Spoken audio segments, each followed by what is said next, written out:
আসসালামু আলাইকুম। সবাইকে ঈদের অগ্রিম শুভেচ্ছা। ঈদ আয়োজনে আজকে আপনাদেরকে তৈরি করে দেখাবো চটপটি।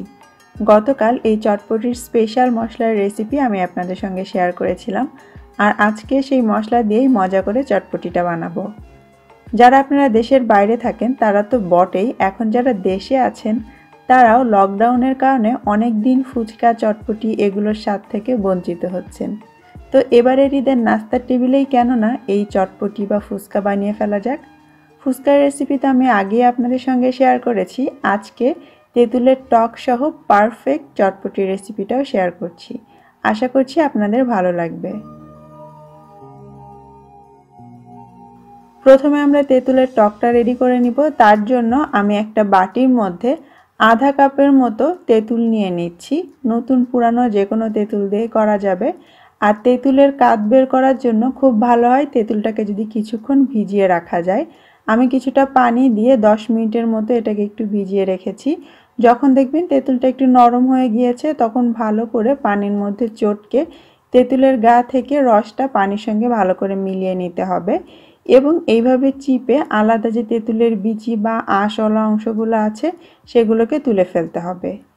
তেঁতুলের টক আপনি পাতলা করবেন না ঘন করবেন তার উপরে ডিপেন্ড করে এর মধ্যে পানি আপনাকে দিতে হবে।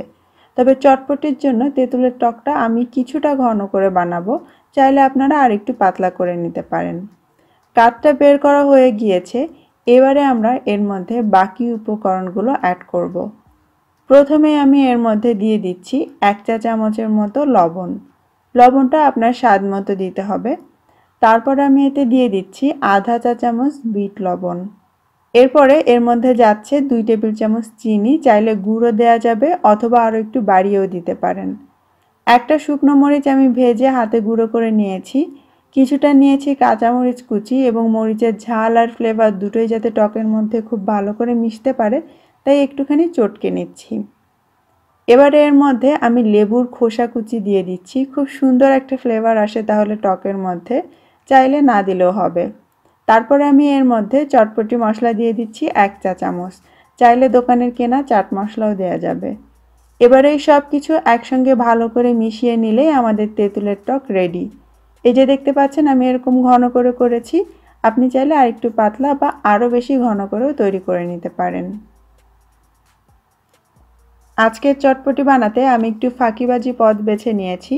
আমি ক্যানের যে ডাবলি বুট আছে সেটা নিচ্ছি, এতে করে সময় অনেক বেঁচে যাবে।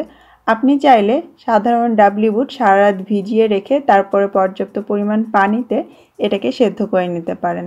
তবে ক্যানেরগুলো ব্যবহার করলে এটা অলরেডি সেদ্ধই করা থাকে তাই সময়টা বেঁচে যায়। যে ক্যানটা আমি নিয়েছি তার মধ্যে এরকম ছোট ছোট কিছু গাজর কুচি, পেঁয়াজ কুচি এগুলো আছে। তো চাইলে আপনি এগুলো রাখতে পারেন অথবা এগুলো তুলে ফেলেও দিতে পারেন। পরিমাণে খুবই কম তাই এটা না ফেললেও চলবে। আর ক্যানের ভেতরের পানিটা আমি আলাদা করে নিয়েছি, তারপরে একটু পরিষ্কার পানি দিয়ে এই ডাবলি বুটগুলোকে আমি একটু ধুয়ে নিচ্ছি।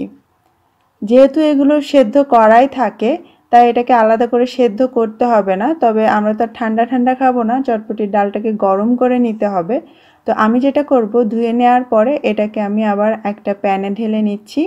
সাথে এর মধ্যে আমি 3 কাপের মতো পানি দিয়ে দিচ্ছি।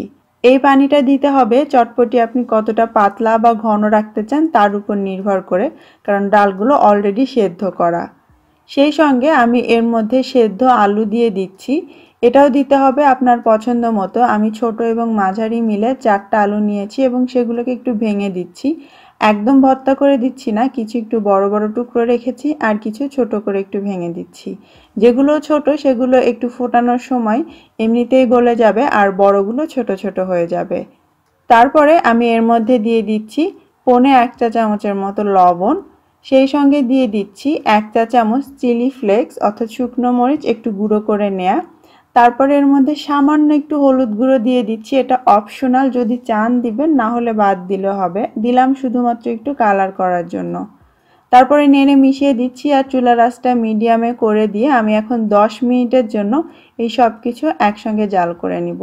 এতে করে আলুগুলোও নরম হয়ে যাবে আর সেই সঙ্গে আপনারা যদি চান ডাবলিটা আরও বেশি নরম করতে সেটাও নরম হয়ে যাবে। তো আমি এটাকে একবারে গলিয়ে ফেলবো না। আর আজকের চটপটি আমি একটু পাতলা করেই বানাবো, তো এই অবস্থায় আমি নামিয়ে ফেলছি। আপনি যদি আরও ঘন চটপটি পছন্দ করেন তাহলে আর একটু কম পানি দিবেন বা বেশি সময় ধরে এটাকে একটু সেদ্ধ করে নিলেই দেখবেন এটা আরও ঘন হয়ে গিয়েছে। তারপর সরাসরি একটা পাত্রে আমি মিশ্রণটা ঢেলে নিচ্ছি আর এটা গরম থাকা অবস্থাতেই বাকি উপকরণ মিশিয়ে আমরা পরিবেশন করব। তবে চুলা থেকে নামানোর পরপর যেহেতু এটা অনেক গরম থাকে তাই এটাকে একটু নেড়ে এর অতিরিক্ত ভাপটা আমি সরিয়ে নিব, তবে একদম ঠান্ডা করে ফেলবো না। যখন দেখবেন এর অতিরিক্ত ভাপটা সরে গিয়েছে সেই পর্যায়ে প্রথমেই আমি এর মধ্যে দিয়ে দিচ্ছি সেদ্ধ ডিম। দুটো সেদ্ধ ডিম আমি এরকম ছোট কুচি করে কেটে নিয়েছি। 2 টেবিল চামচ দিয়ে দিলাম পেঁয়াজ কুচি। যদি বেশিক্ষণ রেখে খেতে চান তাহলে পেঁয়াজ কুচিটা জাস্ট খাওয়ার আগে আগে মিশিয়ে নেবেন।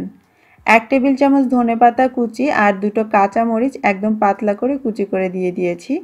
সেই সঙ্গে যে চটপটি মশলা তার দিলাম 1.5 টেবিল চামচ এবং আমি 1 চা চামচ ভাজা জিরার গুঁড়া এবং আধা চা চামচ বিট লবণ এক্সট্রা দিয়ে দিচ্ছি, যদিও এই দুটো উপকরণই চটপটি মশলার মধ্যে আছে।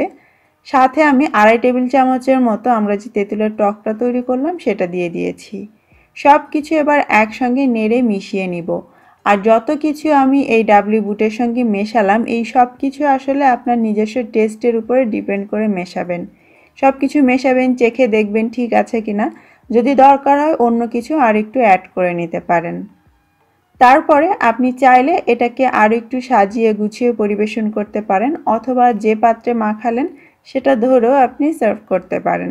আমি আলাদা ছোট একটা বাটিতে কিছুটা চটপটি ঢেলে নিলাম আর এটাকে আরও একটু আকর্ষণীয় করার জন্য ওপর দিয়ে আমি একটু শসা কুচি ছড়িয়ে দিচ্ছি। সেই সঙ্গে সেদ্ধ ডিম আমি আলাদা একটা রেখেছিলাম, সেটা একটা গ্রেটার দিয়ে গ্রেট করে ওপর থেকে দিয়ে দিচ্ছি। আর তার উপরে আরও কিছু পেঁয়াজ কুচি, কাঁচামরিচ কুচি, ধনেপাতা কুচি এগুলো দিয়ে সাজিয়ে দিচ্ছি। আর চটপটির সঙ্গে খুব ভালো লাগে যদি একটু ক্রিস্পি কিছু থাকে। আপনি চাইলে ফুচকা ভেঙে ওপর দিয়ে এভাবে ছড়িয়ে দিতে পারেন, ফুচকা না থাকলে নিমকিও ব্যবহার করতে পারেন, তাতেও ভালো লাগবে। আর সব শেষে ওপর দিয়ে আমি একটু দিয়ে দিচ্ছি তেঁতুলের টক, এটা দেখতে ভালো লাগবে। আর তাছাড়া আপনার খাওয়ার সময় যদি দরকার হয় আলাদা করে টকও নিয়ে নিতে পারেন। একটু চিলি ফ্লেক্স আর ধনেপাতা কুচি দিয়ে আবারও সাজিয়ে দিলাম। ব্যাস তৈরি হয়ে গেল ঘরে বানানো মজার চটপটি।